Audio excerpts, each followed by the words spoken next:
Ghostface has returned and blood will be flowing by the bucket. After a 10-year break, the Scream franchise is back in action. As the narrative progresses, the requel introduced a new generation of final girls, Tara and Sam. Who can resist more Ghostface, more chopping and dicing, and more of our favorite cheesy horror movie tropes? So stay tuned to find out more. Starting off with, Scream 6 is probably going to be the most successful installation in the series. The first teaser trailer for Scream 6 has emerged, offering moviegoers their first look at Ghostface's upcoming murder spree, which will take place in New York. When the first Scream was released in theaters in 1996, it had the power to single-handedly rejuvenate the entire slasher genre, skewering cliches that had been pounded into the ground over the previous 2 decades, while simultaneously presenting an interesting and gruesome whodunit type thing. With that in mind, it's only natural that the current installment would continue to make up for previous shortcomings, as Scream 6 appears prepared to produce the epic New York-centric slasher picture that the Friday the 13th franchise couldn't. Scream 6 will obviously not be the first sequel in a big slasher franchise to be set in New York City. Friday the 13th Part 8, Jason Takes Manhattan, was released in 1989, the final film in the Friday franchise produced by Paramount Pictures, before New Line Cinema took over in 1993. While it may appear that Jason Takes Manhattan is mostly set in the city that never sleeps, the reality is that the film is notorious for failing to deliver on the promise of its subtitle. Scream 6, as a result, has the potential to be everything Friday the 13th Part 8 should have been, and so much more. After all, the filmmakers appear to be aware that similarities are kinda unavoidable, considering the Jason Voorhees Easter egg in the Scream 6 teaser. Next up, Jason Takes Manhattan was a flop. Jason Takes Manhattan was one of the fakest advertising campaigns in horror movie history. The terrifically provocative teaser trailer, eye-catching posters, and even the title of the Friday the 13th sequel sold moviegoers on the concept of a film about Jason Voorhees unleashing havoc in New York and laying waste to its residents. As critics pointed out at the time, there was also a lot of room for satire by juxtaposing Jason's rather campy style of horror with some of the all-too-real realities that plagued New York in the 1980s. Unfortunately, none of that ever even came close to happening. The title and marketing campaign for Friday the 13th Part 8 wrote checks that the film itself couldn't even cash since they had no money. The film's $5 million budget made it impossible to shoot much of it in New York. As a result, just a minor portion of Jason Takes Manhattan takes place in Manhattan. The majority of the film centers around Jason frightening a group of youngsters on a boat traveling from Crystal Lake to New York, with a few sequences set in New York thrown in at the end. Aside from a few moments of morbid comedy, Jason Takes Manhattan is as mundane as a Friday the 13th film can be. That doesn't mean the movie was completely terrible, but given how the film was promoted,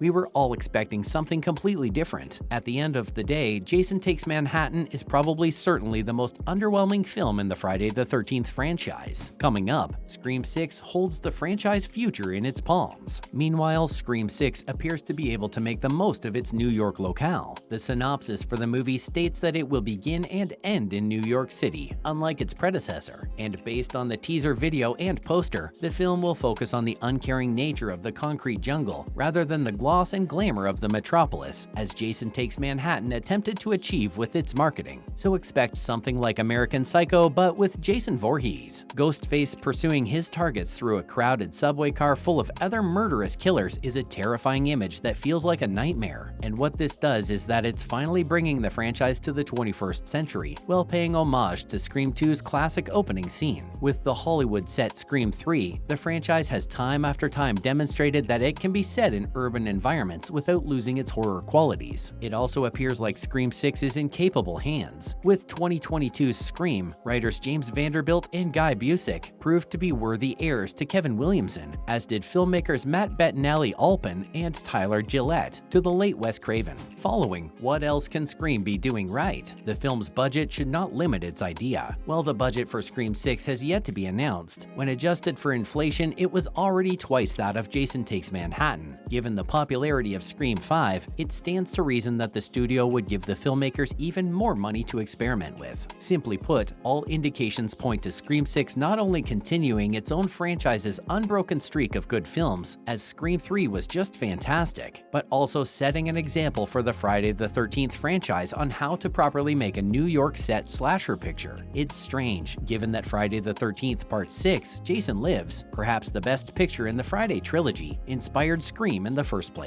But given that Paramount is distributing Scream 6, it appears that things have come full circle, and the studio can finally fulfill its promise of a slasher villain sweeping New York by storm, even if it isn't the one they expected. In other news, everything you need to know about Scream 6. Scream 6 was supposed to be released on March 31st, 2023. However, it has now been pushed back to March 10th, 2023. Filming took place from June to August 2022, and now that we've seen the teaser, we're quite confident and hopeful that the film will be released in March 2023 as scheduled. The 60-second clip shows the 4 survivors from the recent film riding the train in New York City, only to have their journey cut short by Ghostface, or should we say Ghost Faces. Moving on to the Scream 6 cast. The big news here is that Neve Campbell will not reprise her role as Sidney Prescott. She stated that the choice was really based on negotiating problems. She didn't feel like what she was being offered was equal to the value that she contributed to this franchise and had brought to this franchise for the past 25 years. And as a woman in this field, she believes it is critical for women to be recognized and to fight for their worth. She honestly doesn't believe that if she were a male and had done 5 installments of a great blockbuster franchise over the course of 25 years, the figure that she was offered would be the same number that a man would have been offered. However, Courtney Cox will reprise her role as Gale Weathers, as will Melissa Barretta and Jenna Ortega, who played sisters Sam and Tara Carpenter in the previous film. Scream 4 star Hayden Panettiere will reprise her role as Kirby Reed in the next film, which may help to cushion the blow of losing Sidney. We received our first look at her comeback in August 2022. The 5th film also featured a surprise guest appearance by Skeet Ulrich's Billy Loomis, who was revealed to be Sam's father. He is still very much dead, only appearing in her hallucinations, but similar appearances in the upcoming film are not ruled out. Spider-Man star Tony Revolori and former Home and Away star Samara Weaving have joined the cast of Scream 6, along with Henry Cerny, Dermot Mulrooney, Jack Champion, Josh Segarra, Liana Liberato, and Devin Nakota. More on what is the plot for Scream 6. Despite the trailer, detailed narrative details for Scream 6 are still under wraps, other than the fact that it will be set in New York City as Sam, Tara, Mindy, and Chad attempt to leave Woodsboro behind. That's all there is to it, though Barrera has hinted to Collider that the next film is definitely going to be 100 times scarier. On set, there was a saying that Matt and Tyler were continuously begging for more blood and sweat. The previous film looked to establish Barrera and Ortega's characters, Sam and Tara, as the franchise's new key characters, especially given Sam's tie to the original film as Billy Loomis's daughter. This would naturally make her a target, much like Sidney was in the original trilogy. Fortunately, Scream avoided the obvious twist of making Sam a serial killer like her father, and we hope that any future film follows suit. The only thing we can guarantee right now in terms of plot is that any future film would skewer all the current horror film trends. Scream dealt with toxic fandom and requels, so we'll have to wait and see what they want to accomplish this time around. Finally, addressing the rumors of Neve Campbell in Scream 6. One of the most significant changes is that Neve Campbell will not reprise her role as the beloved final girl, Sidney Prescott. Campbell will not be returning to the franchise owing to salary difficulties, but Jenna Ortega claims that there will be so much action and gore that spectators will not notice. But what happens to the team without Sidney? Die-hard Scream fans are outraged that the final girl isn't returning, but might this be a good thing for the franchise in the long run? As 5 and 6 may be viewed as a spin-off of the original franchise rather than a continuation, this can offer up a lot more possibilities for prospective murderers and create more opportunities for growth in the newest chapter. In Scream 5, we can already sense a little shift in the motive's direction. There always seems to be a link between Ghostface and the previous feature, so we should expect the link to be there even if it isn't with Sidney directly. Fans are also delighted to see Kirby Reed from Scream 4 return, and everyone is wondering what her role will be in the end, as well as if Ghostface will be directly tied to Scream 4 or not. That's a wrap for this video. Thanks for watching. What did you think of the new Scream 6 trailer, and are you excited to see Ghostface in the theaters? Let us know in the comments below. Make sure to give this video a thumbs up and subscribe to our channel for more videos like this. See you in the next one.